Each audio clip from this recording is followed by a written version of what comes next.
Hola, bienvenidos a nuestro podcast de enfermedades cardiopulmonares. En el día de hoy tenemos una invitada muy especial que es la doctora Patricia Reales. Cuéntenos un poco de usted, doctora. Bienvenida a este podcast. Bueno, muchísimas gracias por la invitación. Para mí es un honor estar con todos ustedes. Mi nombre es Patricia Reales, soy fisioterapeuta, especialista en cuidado crítico y magíster en salud pública. ¿Y de dónde es egresada usted, profesora? Yo soy egresada de la Universidad Metropolitana de Barranquilla.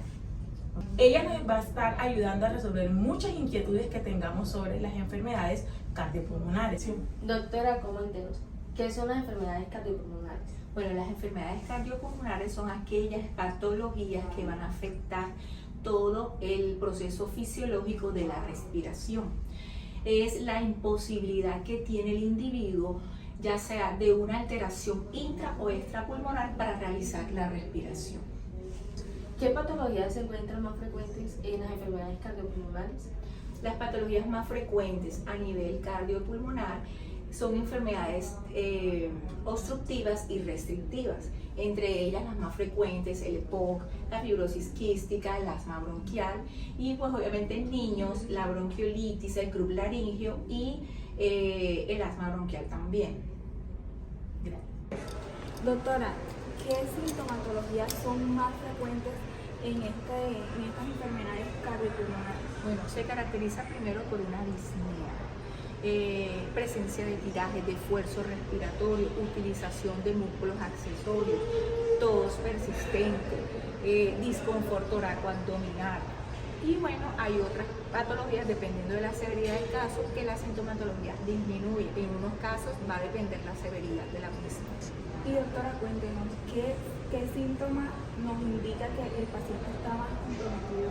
Bueno, va a depender mucho, pero el más marcado es cuando hay trabajo respiratorio, cuando hay esfuerzo respiratorio. Es un peligro porque recordemos que la respiración está a base de músculos. El diafragma se cansa, entonces es ahí el peligro que debemos evitar, de que el paciente vaya a colapsar por tanto esfuerzo respiratorio. Hay otros casos en que obviamente el paciente ya se torna, hay una hipoxemia, se puede presentar una hipoxemia por falta de oxígeno, y esta se puede presentar la sintomatología como cianosis, aleteo nasal, tirajes, entre otros. ¿El tabaquismo es una de las principales causas de la enfermedad cardiopulmonar? Claro que sí, Omar. El tabaquismo es una de las causas que exacerban y hacen que se disparen las enfermedades pulmonares. Ahorita mismo, en la actualidad, también se está el vape, los cigarrillos eléctricos, que están haciendo de que nuestros adolescentes estén sufriendo enfermedades pulmonares a muy temprana edad. Bueno, ¿cuál es la limitación que tienen estos pacientes que padecen estas enfermedades cardiopulmonares en actividades de la vida cotidiana? Bueno, muy interesante esa pregunta, ya que la principal limitación que tienen es el poder respirar. Sabemos, ya les había comentado que la respiración es una parte fundamental para poder nosotros vivir. Estos pacientes entran en una disnea a mínimos esfuerzos. Les causa disnea solamente el hecho de caminar, solamente el hecho de levantarse, hacer sus traslados de la cama a ir al baño, y es bastante frustrante para este tipo de pacientes. Doctora, nos gustaría saber cómo ha sido su experiencia, cómo fue su experiencia durante la pandemia del COVID-19. Bueno, la experiencia que tuvimos nosotros como fisioterapeutas frente a la pandemia fue bastante impactante, ya que nos enfrentamos a una patología completamente desconocida, donde veíamos que los pacientes morían súbitamente y no podían respirar. Entonces éramos nosotros, ahí entrábamos, el rol del fisioterapeuta respiratorio entraba a reanimar este tipo de personas, instaurándoles dispositivos de oxigenoterapia de bajo, de alto flujo, hasta llegar a la ventilación mecánica. Fue bastante frustrante porque nos enfrentamos a que la mortalidad fue alta en ese momento, y esa situación nos impactó de manera emocional, dándonos como de ver morir tanta gente y de sentirnos frustrantes frente a semejante enfermedad altamente mortal, y nosotros nos quedamos sin instrumentos. para poder ayudar a muchas personas. Esa situación nos deterioró nuestra parte, nuestra emocional y nuestro bienestar emocional.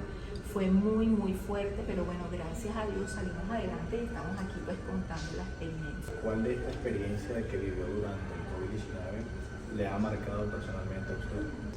Bueno, la verdad, de todas las experiencias que tuve, hay un caso que me conmovió mucho, que fue después del segundo pico, que fue cuando ya los niños empezaron a enfermarse de COVID. Fue un niño que recuerdo mucho, que tenía 14 años, y digo tenía, lamentablemente el paciente falleció. Llegó con sintomatología ni siquiera respiratoria, llegó con sintomatología a nivel gastrointestinal. El paciente hizo una acidosis metabólica y luego, obviamente, seguidamente hizo un síndrome de distrés respiratorio agudo donde finalmente falleció.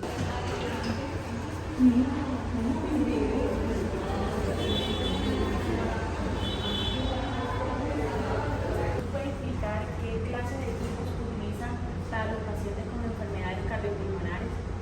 Bueno, esta rehabilitación consulta externa, ¿sí? Lo principal es que les tomamos de llegada siempre los signos a los pacientes. Lástima que es que los últimos se fueron ahorita.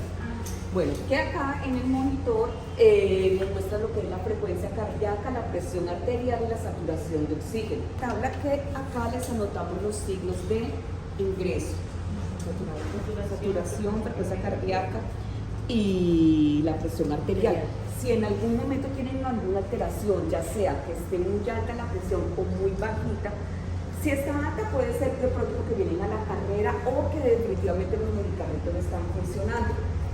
Regularmente se les hace esperar un ratico y las volvemos a tomar. También las tomamos en dosis manuales porque a veces pues no es que no sense bien, sino que puede presentar alguna alteración, entonces preferimos tomarla manual. Si persiste, ya sea la hipotensión o la hipertensión, les hacemos traslado a urgencias porque los pacientes que son manejados aquí en la clínica de cirugía cardio, sean de EPS, prepago o de otra entidad, tienen el acceso directo a urgencias. Cuando no, entonces ya podemos empezar lo que es el calentamiento, que siempre empezamos con un calentamiento cefalocaudal. ¿Sí? Tenemos el tipo de cirugía, cuánto tiempo llevan después de la cirugía. Hay pacientes que son adultos mayores, hemos tenido hasta pacientes de 91 años más o menos acá. Bueno, eso es lo que tenemos en cuenta, ¿no? Entonces les empezamos el calentamiento normal, cefalocaudal, más o menos unos 5 o 10 minutos, dependiendo. Después de eso nos dirigimos a alguna de las máquinas, que estamos manejando una bicicleta estática. Estamos pendientes de que traigan a otra bicicleta estática. En eso demoramos 20 minutos. Cuando van a completar más o menos los 20 minutos, o sea, más o menos a los 17, les tomamos los signos durante el ejercicio, pero solamente con el oxímetro, que sería la frecuencia cardíaca y la saturación de oxígeno. Al tiempo que les preguntamos acá en la escala de Borg, ¿sí?, cómo están sintiendo el ejercicio, si están muy fatigados o no. Todo eso viene anotado acá en la tabla. Lo mismo que también se le anota pues la velocidad de la caminadora, la inclinación, bueno, y eso, lo mismo con la máquina y con el termómetro. Después de los 20 minutos, ya después sí vienen de nuevo acá y les hacemos actividad a todos de calistenia, ya sea con mancuernas, con pesas en las piernas, con terabán, con los balones o con bastón, ¿sí?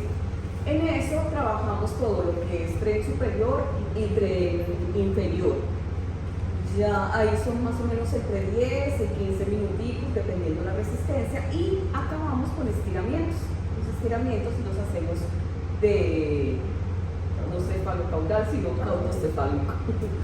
¿Sí? Y de ahí ya terminamos los estiramientos. Después de eso, de nuestro estiramiento volvemos a tomar los signos aquí, ¿sí? En la mayoría de pacientes nos tiende a bajar lo que es la presión arterial, ¿sí?, con el ejercicio, que eso pues significa que está bien, ¿sí? Y ya, Entonces la sesión demora una hora. Frecuencia cardíaca, la presión y la saturación de oxígeno, se le mide lo que es la fatiga, la disnea. Para que todos nuestros oyentes tengan en cuenta que es muy importante la rehabilitación, no es simplemente someterse a una cirugía, y también que usted le diga a nuestros oyentes el por qué es importante hacer partícipe y tener su rehabilitación cardiopulmonar para que tengan un mejoramiento. Es que el objetivo primordial de la rehabilitación cardíaca siempre es llevar al paciente a que vuelva a lo que es su vida, ¿sí? A lo que están en los trabajos, porque es que, por ejemplo, si ustedes hubieran llegado hace un poquito, precisamente hay un paciente que es joven, que tiene 46 años, es ingeniero industrial. Entonces él me decía que ya se le va a acabar la incapacidad, que le tocaba hablar con el médico porque él tiene que hacer viajes, tiene que subir, bajar escaleras, de pronto trabajar en alturas. Entonces es simplemente a que el paciente vuelva a tener toda su actividad normal sin fatigarse. Acá en todo caso se les dan muchas charlas de nutrición, o sea, no tan especializadas como una, sí, pero entonces qué es lo que pueden, qué no pueden comer. Muchos, por ejemplo, sobre todo los hombres, preguntan que cuándo pueden activar su vida sexual. O sea, esa es pregunta exacto. Entonces, por ejemplo, eso, que cuándo pueden volver a tomarse un traguito, que cuándo pueden, entonces, sí, entonces es simplemente eso, o sea, que ellos vuelvan a su actividad y que se estén cuidando de ahora en adelante, porque es un cambio muy significativo para la vida de ellos. Muchas gracias. Muchas gracias por hacer partícipe usted y la doctora Patricia de nuestro podcast. Y esto fue todo para ustedes. Esperamos que les hayan gustado. Chao.